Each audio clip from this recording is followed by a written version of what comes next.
नमस्कार दोस्तों, मेरे चैनल में आपका बहुत बहुत स्वागत है। दोस्तों, आज हम इस वीडियो में मैथमेटिक्स का एक चैप्टर है अर्थमेटिक प्रोग्रेशन। हिंदी में इसको समांतर श्रेणी कहते हैं और इसको शॉर्ट में एपी भी कहते हैं। दोस्तों, आज हम इस वीडियो में इस चैप्टर को बहुत ही रोचक और आसान ढंग से सीखेंगे।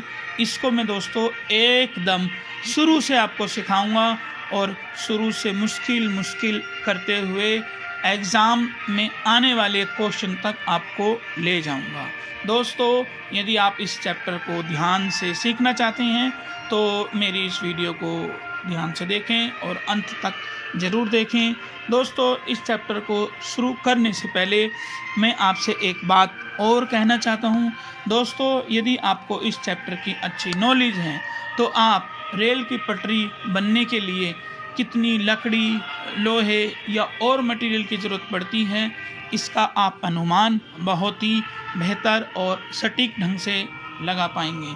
और इसके साथ साथ यदि हम एक काल्पनिक ऐसी सीढ़ी बनाएं जो पृथ्वी से चांद पर चली जाए तो उस सीढ़ी को बनने के लिए कितने स्टेप, कितने स्टेयर की ज़रूरत पड़ेगी, इसका पता भी हम बहुत ही आसानी से लगा सकते हैं। तो दोस्तों, आइए स्टार्ट करते हैं वीडियो को। दोस्तों, आपको अपनी डिस्प्ले पर दिख रहा होगा 1 2 3 4 5। आप बड़ी आसानी से पता लगा सकते हैं कि अगला नंबर क्या आ सकता है। यहाँ अगला नंबर होगा 6, 7 और 8। इसी तरह अगली सीरीज है हमारी 19, 17, 15। आप इसमें भी बड़ी आसानी से पता लगा लेंगे कि अगला नंबर क्या होगा। इसमें 13, 11 और 9 हो सकता है। इसी तरह 3, 2, 1, 0, -1, -2 है तो इसमें अगले नंबर क्या होंगे, ये भी आप दोस्तों बड़ी आसानी से आप पता लगा सकते हैं। दोस्तों, इन सभी संख्याओं को यदि हम ध्यान से देखें तो इसमें हमें एक रोचक प्रतिफल मिलता है। इन सभी संख्याओं में एक निश्चित क्रम या तो बढ़ रहा है या घट रहा है। संख्याओं के एक निश्चित नियमानुसार क्रम के बढ़ने या घटने को ही हम समांतर श्रेणी अर्थमेटिकल प्रोग्रेशन कहते हैं। शॉर्ट में इसको एपी भी कहते हैं। दोस्तों, आइए अब बात करते हैं कि कौन सी संख्या एपी है, कौन सी नहीं। अगर उनका सारबंतर कॉमन डिफरेंट इक्वल है, बराबर है, तो वो संख्या एपी है। अगर ये बराबर नहीं है तो वो संख्या एपी नहीं हो सकती। जैसे दोस्तों, हमारे पास 2, 4, 8 और 16 है। 2 से 4 हुई संख्या, 2 प्लस हो गया। 4 से 8 हुई तो इसमें 4 प्लस हो गया। 8 से 16 हुई, इसमें 8 प्लस हुआ। पहले में 2 प्लस हुआ, फिर 4 प्लस हुआ और फिर 8 प्लस हुआ। दोस्तों, यहाँ कॉमन अंतर सार्व अंतर है, बराबर नहीं है, तो ये संख्या हमारी एपी नहीं हो सकती। अगली सीरीज देखते हैं हम। 0.2 से हमारी 0.22, 0.22 से 0.3 टाइम्स 2, फिर अगली जो संख्या हमारी 0.4 टाइम्स 2। यदि हम पहली दो संख्याओं में माइनस करें, अंतर निकालें, सार्वंतर निकालें, तो इनका आता है 0.02। फिर इन दोनों का सार्वंतर यदि हम निकालें तो इनका आता है 0.002। और यदि इनका अंतर हम निकालें तो यहाँ अंतर आता है 0.0002। दोस्तों, यहाँ कॉमन अंतर, कॉमन डिफरेंट बराबर नहीं है, तो ये हमारी संख्या एपी नहीं हो सकती। आइए दोस्तों, हम अगली सीरीज को देखते हैं। अगली सीरीज जो है वो है हमारी 2, 5/2, 3 और 7/2। दोस्तों, यहाँ हमारा जो है सार्व अंतर बराबर है। यदि हम इसमें से ये माइनस कर दें तो हमारे पास जो अंतर आ जाता है वो आ जाता है 0.5 का। और फिर ये यहाँ अंतर ले लें तो यहाँ भी अंतर आ जाता है 0.5 का, और इसका जो सार्व अंतर है यहाँ ले लें तो यहाँ भी अंतर आ जाता है दोस्तों 0.5 का। दोस्तों यहाँ 0.5, 0.5 और 0.5 यहाँ सार्व अंतर कॉमन डिफरेंट इक्वल है, तो हमारी जो ये श्रेणी है, संख्या है, ये हमारी एपी है। आइए बात करते हैं हम अगली सीरीज की। हमारे पास नंबर है दोस्तों 3 और 3 प्लस √2। यदि दोस्तों हम इसमें से ये माइनस कर दें तो हमारे पास आ जाता है √2, और यदि इसमें से ये माइनस कर दें, 3 में से 3 कैंसिल होगा, और 2 √2 में से यदि √2 जाएगा तो हमारे पास √2 बचेगा। और यदि दोस्तों इसी तरह हम इसमें से ये माइनस कर दें तो यहाँ भी हमारे पास √2 ही आएगा। दोस्तों यहाँ भी कॉमन डिफरेंट इक्वल है, तो ये हमारी जो श्रेणी है, सीरीज है, ये हमारी एपी है। आइए बात करते हैं एक और नंबर की। दोस्तों यहाँ हमारे पास √3 है, √12, √27, √48। तो दोस्तों क्या आप बता सकते हैं कि ये अंडर वाले जो नंबर हैं एपी हैं या नहीं है? दोस्तों √3 को हम √3 ही लिख सकते हैं। यदि हम इस 12 की बात करें तो इसमें से हम 2 बाहर निकाल सकते हैं, तो यहाँ इसको हम लिख सकते हैं 2√3। और इसी तरह इसकी 27 की बात करें तो इसको हम लिख सकते हैं 3√3। और इसी तरह 48 की बात करें तो इसको हम लिख सकते हैं 4√3। यहाँ अंतर √3 का है, यहाँ भी अंतर √3 का है, यहाँ भी अंतर √3 का है। तो दोस्तों इनका सार्व अंतर कॉमन डिफरेंट बराबर है, तो ये हमारी एपी है। दोस्तों अब हम बात करते हैं नीचे वाली संख्या की। यहाँ पे दोस्तों 1/2, 1/2, 1/2। यदि हम इनके कॉमन डिफरेंट की बात करें 0 आता है, इसकी बात करें 0 आता है, इसकी बात करें 0 है। अगर सार्व अंतर इक्वल है, बराबर है, तो वो हमारी श्रेणी एपी होती है। तो दोस्तों आपने सीखा कि अगर कॉमन डिफरेंट सार्व अंतर बराबर हैं तो वो एपी है। यदि सार्व अंतर कॉमन डिफरेंट बराबर नहीं है तो हमारी वो संख्या एपी नहीं हो सकती। दोस्तों यदि हमें किसी श्रेणी का सार्व अंतर पता है तो हम उस श्रेणी को बढ़ाते चले जाएंगे। जैसे हमारे पास श्रेणी है 3, 8, 13। यहाँ जो सार्व अंतर है वो है 5 का। यदि हम इस पे 5 प्लस करते चले जाएं, 5 प्लस करते चले जाएं तो इसी तरह हम 63 पर पहुंच सकते हैं। अगली सीरीज है हमारे पास दोस्तों -10, -6, -2। यहाँ जो अंतर है हमारा दोस्तों, यहाँ है +4 का। यहाँ भी जो सार्व अंतर है +4 का। इस सीरीज में यदि हम +4 करते चले जाएं तो हम 42 पर पहुंच सकते हैं। और ये जो सीरीज है दोस्तों, इसी तरह हमारे पास ये जो श्रेणी है, अगर हम सार्व अंतर प्लस करते चले जाएं तो हम अनंत तक जा सकते हैं। 6 से 4 पर आ रहे हैं हम दोस्तों, 4 से 2 पर आ रहे हैं। यहाँ अंतर 2 का है। यदि हम इसमें 2, 2, 2, 2, 2 प्लस करते जाएं, अनंत तक पहुंच सकते हैं। दोस्तों आपने जाना कि सार्व अंतर क्या होता है, और सार्व अंतर लगाने पर हमारी जो सीरीज है, श्रेणी है, आगे बढ़ती चली जाती है। दोस्तों आइए अब बात करते हैं एपी में उपयोग होने वाले फॉर्मूले का। दोस्तों जैसे मैंने अभी आपसे कहा, यदि हम एपी में डी कॉमन डिफरेंट जो सार्व अंतर है उसको हम डी से शो करते हैं। अगर हम इसको प्लस करते चले जाएं तो आगे की सीरीज बनती चली जाती है। जैसे 10, 10 से 12, यहाँ पर सार्व अंतर है 2 का। हमारा डी जो है 2 हो गया। इसमें 10 में 2 प्लस करा है 12 आ गया, 12 में 2 प्लस करा है 14 आ गया, 14 में 16 प्लस करा है 16 आ गया। जो पहला स्टेप है हम उसे A1 से शो करते हैं, जो दूसरा है उसे A2 से, और तीसरे को A3 से, और इसी तरह A4 आगे बढ़ते चले जाते हैं और AN तक हमारी कहानी जाती है। दोस्तों ये जो 10 है यहाँ हम A लिख सकते हैं। अब 10 से जो 12 हुआ है इसमें D प्लस हुआ है, यानी कि हम इसको लिख सकते हैं A प्लस D।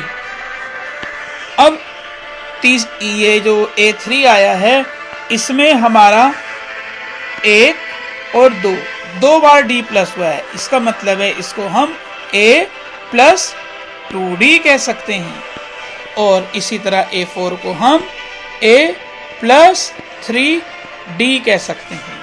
और इसी तरह आप दोस्तों एक बात याद रखें हमेशा, A6 हमारा होगा A प्लस 5D और A70 होगा हमारा A प्लस 1 कम हो जाएगा 69D।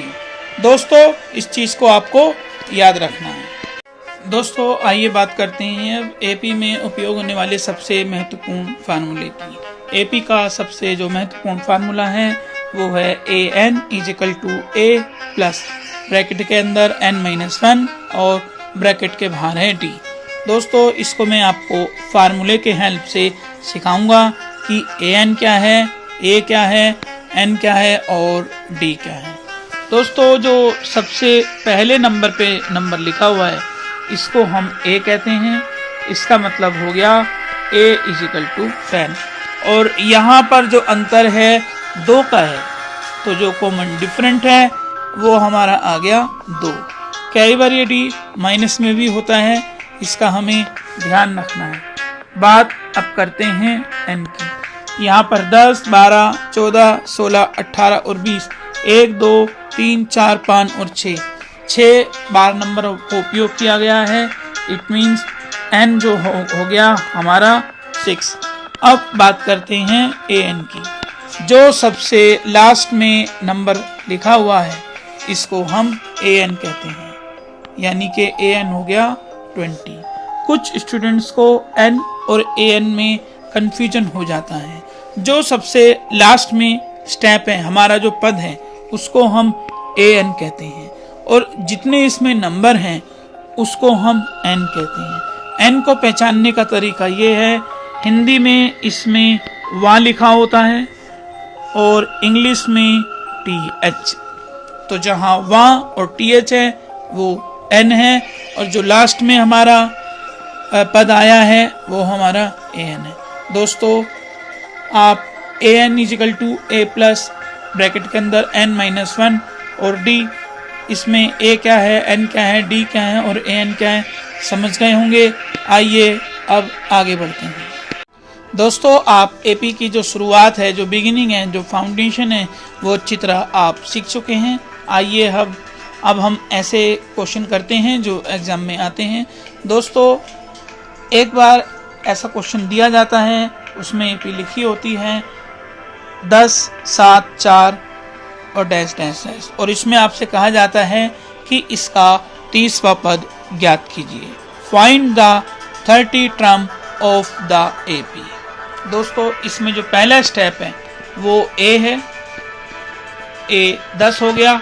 D आपको अच्छी तरह निकालना आता है, A2 minus A1, 7 minus 10 is equal to -3 आएगा।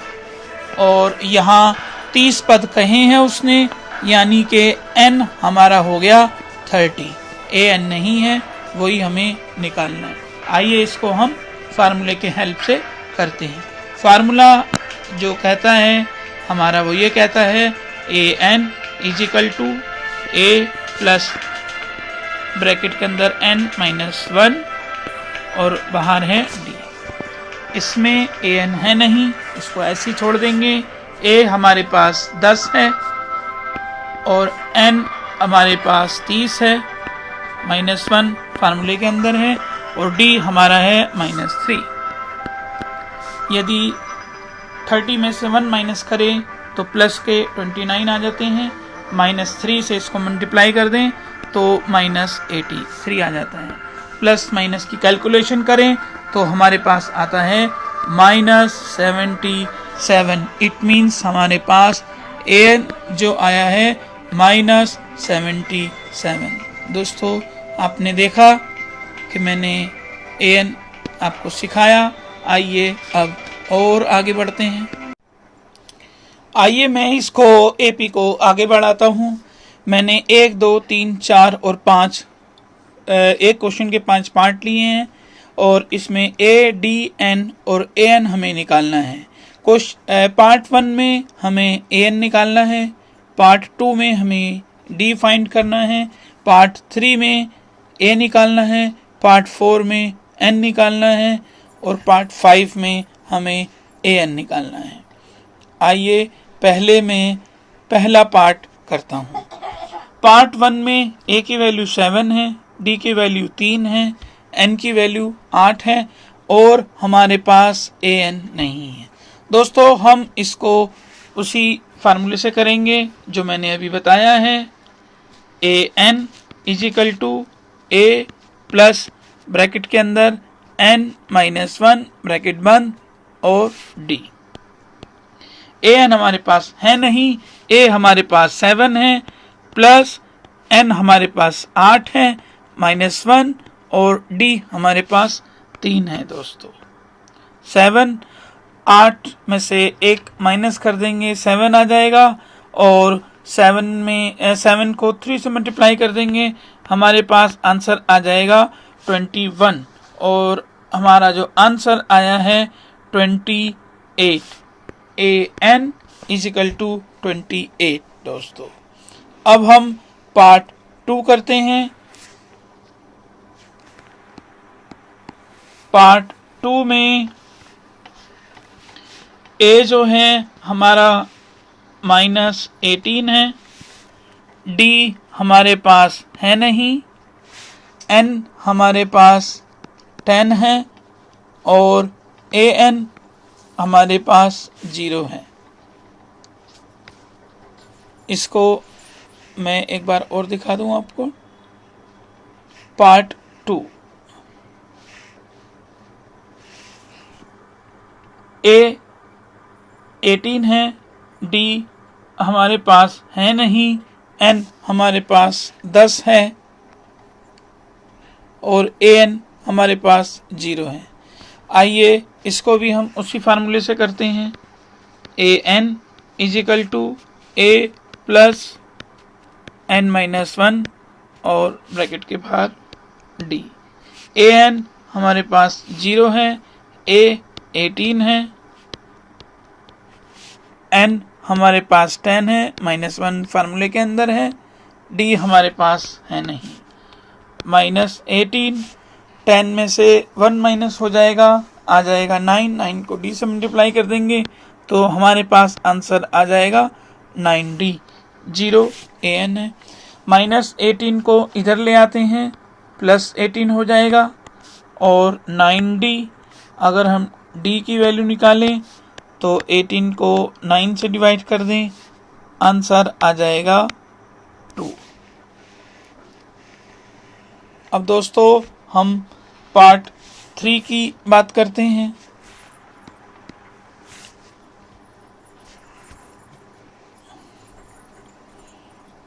पार्ट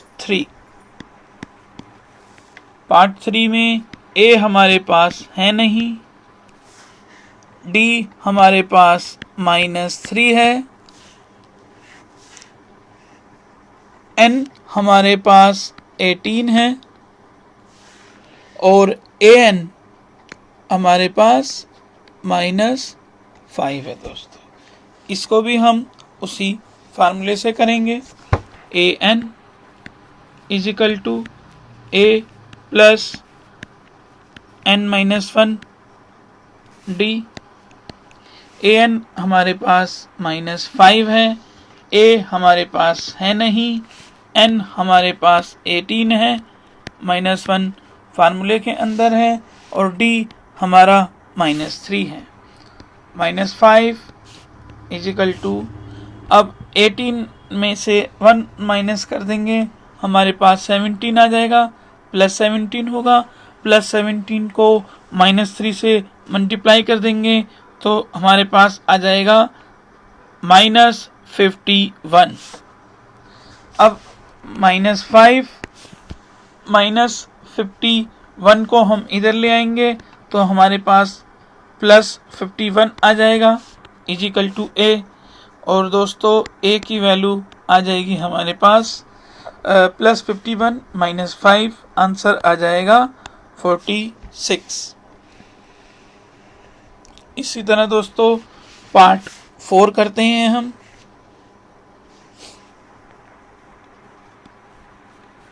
पार्ट 4 में a की जो वैल्यू है -18.9 और d की जो वैल्यू है वो है 2.5, n की वैल्यू हमारे पास है नहीं, और an जो है हमारे पास 3.6 है। इसको भी हम उसी फार्मूले से करेंगे, an is equal to a plus n-1 d। an हमारा 3.6 है, a हमारा -18.9 है, प्लस n हमारे पास है नहीं, -1 फार्मूले के अंदर है, और ये आ गया 2.5।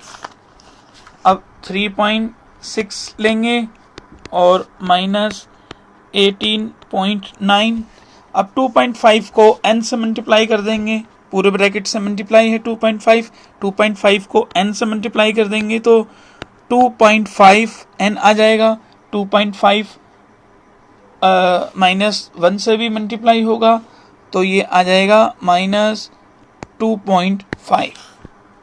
3.6 -18.9 माइनस का है, इधर आके प्लस हो जाएगा, और ये -2.5 इधर माइनस का है, इधर आके ये प्लस हो जाएगा। 2.5 इजिकल टू 2.5n, 2.5n। अब दोस्तों अगर हम इसको -3.6 3.6, 18.9 और 2.5 इनको प्लस कर लेते हैं तो ये हमारे पास 25.0 आ जाता है। 0 की वैल्यू है नहीं तो हम 25 ले लेंगे, और अगर हम n की वैल्यू निकालना चाहें तो 25 अपॉन में 2.5, और नीचे जो 2.5 है अगर हम उसको हटा देंगे तो ऊपर हमारे पास 10 आ जाएगा, तो n की वैल्यू 25 से 25 कट के हमारे पास 10 आ जाएगी। तो दोस्तों आपने देखा मेरे पास n 10 आ गया है। अब मैं पार्ट 5 करता हूँ।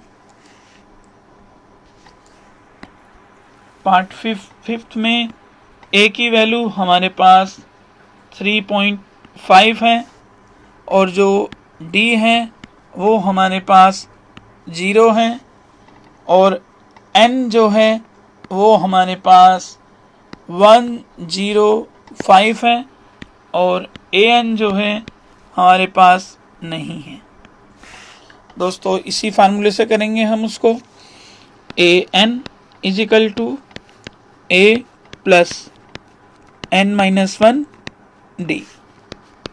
an है नहीं, a हमारे पास 3.5 है, n हमारे पास 105 -1 फार्मूले के अंदर, d हमारे पास दोस्तों 0 है।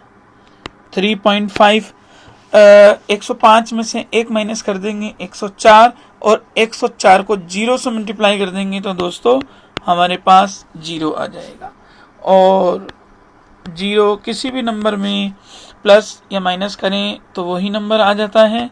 यहाँ हमारे पास an आ गया 3.5। तो दोस्तों देखा आपने, मैंने इस क्वेश्चन को करके दिखाया। अब थोड़ा और मुश्किल करते हैं और आगे बढ़ाते हैं इस एक्सरसाइज को। दोस्तों कई बार क्वेश्चन ऐसे दिया जाता है, एक एपी दे दी जाती है और उसके बीच में से नंबर मिसिंग कर दिया जाता है। कई बार एक नंबर मिसिंग होता है, कई बार 2, कई बार 3 और कई बार 4 नंबर मिसिंग होते हैं। इसका आंसर आपको देना पड़ता है और क्वेश्चन कुछ इस तरीके से लिखा हुआ होता है, find the missing term in the boxes, यानी कि बॉक्सेस में जो रिक्त स्थान हैं आप उनको भरिए। पार्ट 1 हम सबसे पहले करते हैं दोस्तों। पार्ट 1 में 2 नंबर है, फिर बॉक्स है, फिर 26 है। दोस्तों जब आप इस क्वेश्चन को करेंगे तो यहाँ पर डी को ध्यान से देखना है। 2 से बॉक्स यानी कि 1 डी आया है, बॉक्स से 26 यानी कि फिर एक और डी आया है। तो यहाँ दोस्तों कितने डी हो गए हैं? 2 डी हो गए हैं। तो 2 डी इज इक्वल टू, अब ये 26 में से 2 माइनस कर देंगे, 26 minus 2, 2d is equal to 24, और जो d की वैल्यू आ गई है 24 को 2 से डिवाइड कर देंगे, हमारे पास आंसर आ जाएगा 12। दोस्तों आपको याद है मैंने आपको सिखाया था कि फर्स्ट टर्म में यदि हम d प्लस करते चले जाएं तो हमारी AP कंप्लीट हो जाती है। यदि हम 2 में d 12 प्लस कर देंगे तो यहाँ बॉक्स में आ जाएगा 14। दोस्तों अब हम इसका सेकंड पार्ट करते हैं। सेकंड पार्ट में स्टार्टिंग में एक बॉक्स है, फिर 13 है, फिर बॉक्स है और फिर 3 है। अब दोस्तों बॉक्स से 13 यानी कि डी है, 13 से बॉक्स फिर डी है और फिर इस बॉक्स से 3 फिर डी है। अब यदि हम बात करें 13 और 3 से तो यहाँ 2 डी का गैप है, तो ले लेंगे हम 2d इज इक्वल टू, और 3 में से -13 माइनस कर देंगे। तो 2d इज इक्वल टू 13 में से हम 3 माइनस कर देंगे, -10 आ जाएगा। d की वैल्यू आ जाएगी हमारे पास -5। दोस्तों यदि हम आगे बढ़ते हैं तो d प्लस करते हैं। यदि हम d में 13 में यहाँ d प्लस कर देंगे तो 13 प्लस -5 हमारे पास ये +8 में आंसर आ जाएगा। तो इस बॉक्स में हम 8 लिख सकते हैं।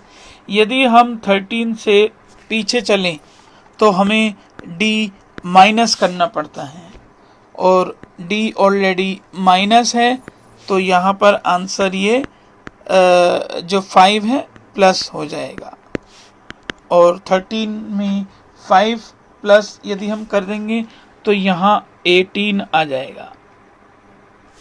आपने दोस्तों देखा मैंने पार्ट 2 करा, अब मैं पार्ट 3 करता हूँ। पार्ट 3 में दोस्तों -4 है, फिर बॉक्स बना हुआ है और यहाँ इसी तरह 4 बॉक्सेस हैं, 3 और ये 4 और यहाँ पर नंबर है 6।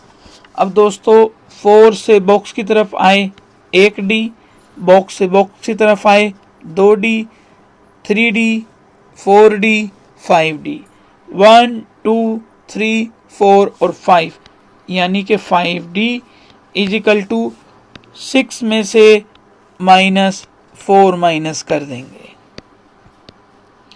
तो जो d की वैल्यू हमारे पास आ जाएगी वो आ जाएगी दोस्तों हमारे पास ये 6 + 4 हो जाएगा, और d की जो वैल्यू आ जाएगी 6 और 4 10, 10 को 5 से डिवाइड कर देंगे तो आंसर हमारे पास आ जाएगा 2।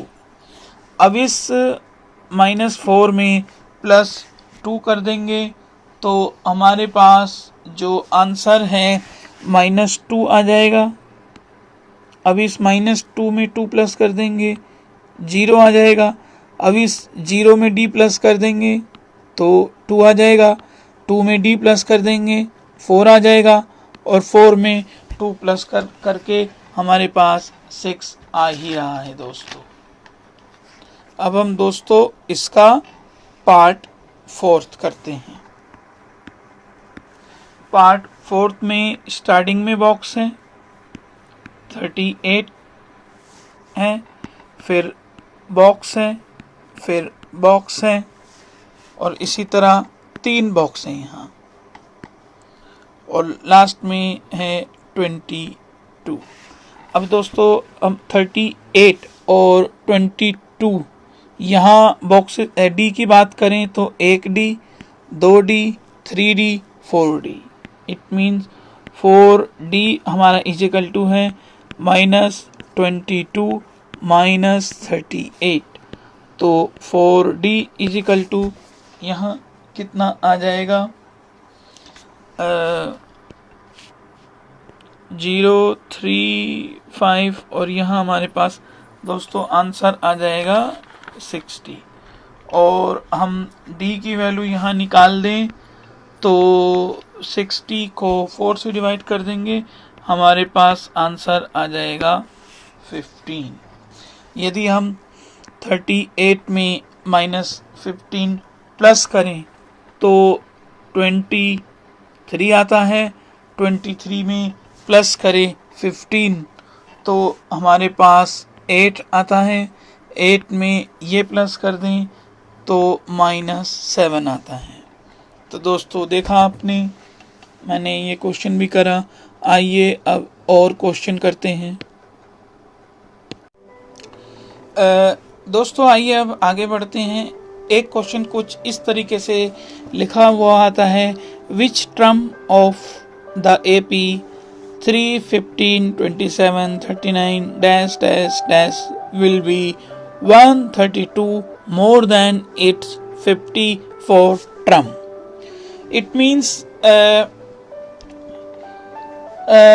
AP का वो पद याद कीजिए जो इसमें 54वें टर्म से 132 ज्यादा हो। यानी कि कौन सा टर्म ऐसा होगा जो 54वें पद में 132 जोड़ने पर आ जाए।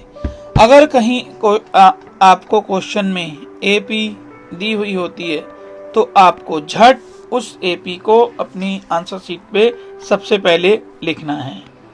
3 15 27 39। यहाँ पर दो चीज तो दोस्तों बहुत आसानी से मिल जाती हैं। A इजिकल टू 3 और D हमारा जो आ जाएगा 15 - 3 इजिकल टू 12। और दोस्तों यहाँ पर ये कह रहा है कि विच टर्म ऑफ, यानी कि टर्म की बात पूछ रहा है कि कौन सा टर्म ऐसा होगा, यानी कि AN हमें चाहिए।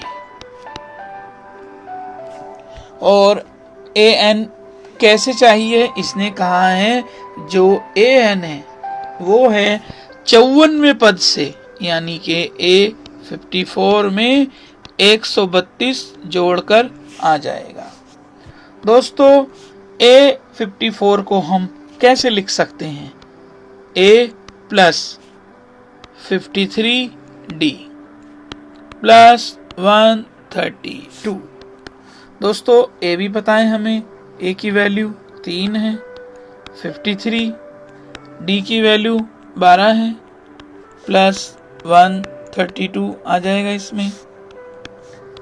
3 प्लस 53 को 12 से आप मल्टीप्लाई करेंगे तो 636 आ जाएगा और 132।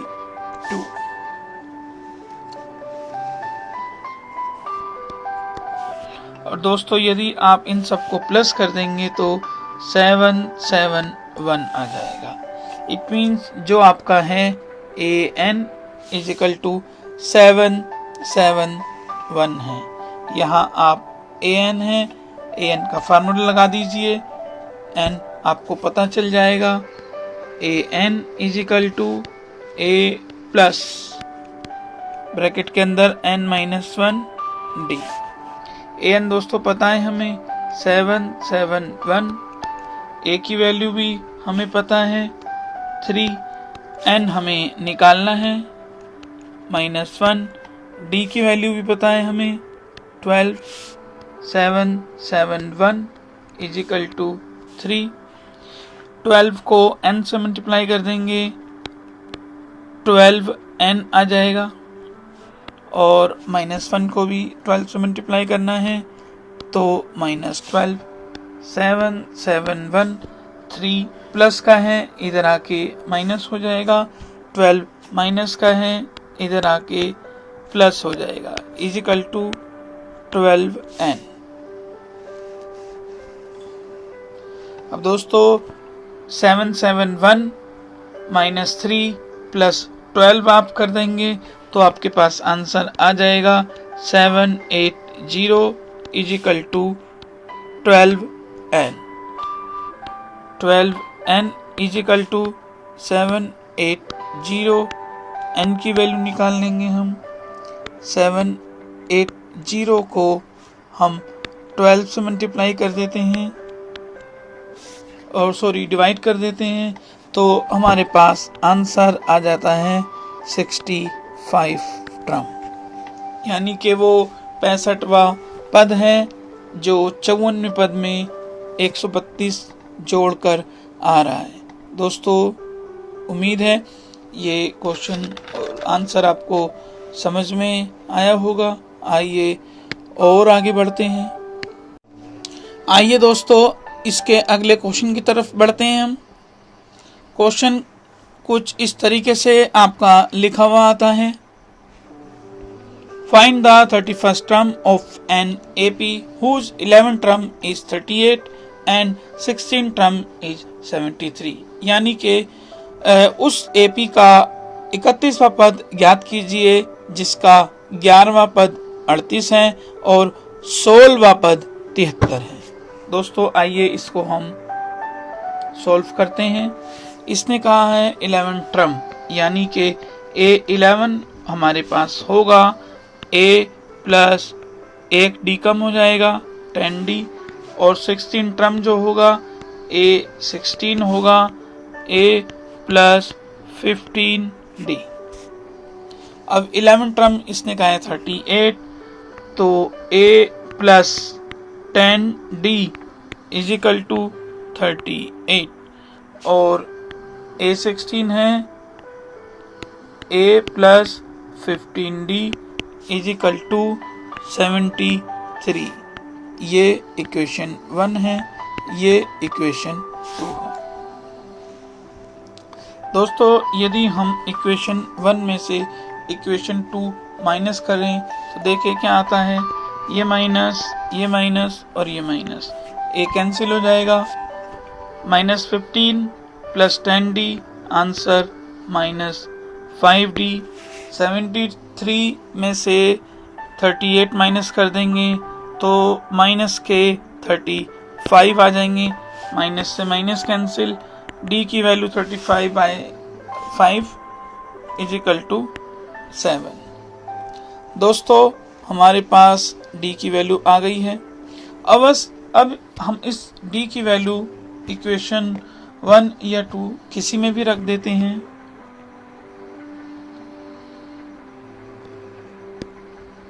Putting the value of D in equation, हम इसको सेकंड में ले लेते हैं। A प्लस 15D हटेगा 7 आएगा is equal to 73। A plus 15 को 7 से मल्टीप्लाई कर रहे हैं 105 आ जाएगा इजिकल टू 73 और ए की वैल्यू 73 माइनस 105।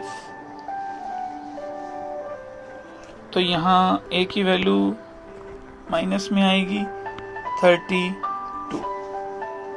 अब दोस्तों इसने कहा है 31वां पद ज्ञात करना है, यानी कि A 31 is equal to A plus 30d। A की वैल्यू हमें पता है 32 और डी की वैल्यू भी हमें ज्ञात हुई थी 7।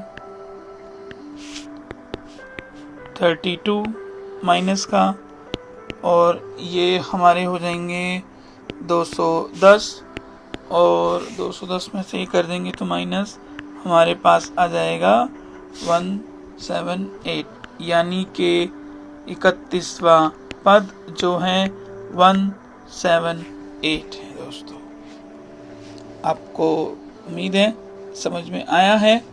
आइए अगले क्वेश्चन की तरफ और बढ़ते हैं। दोस्तों यहाँ वीडियो कुछ ज़्यादा लंबी हो गई है, तो मैं अब इसका सेकंड पार्ट बनाता हूँ। आपसे रिक्वेस्ट है, जिस शिद्दत से आपने पार्ट 1 देखा है उसी शिद्दत से आप पार्ट 2 भी देखें।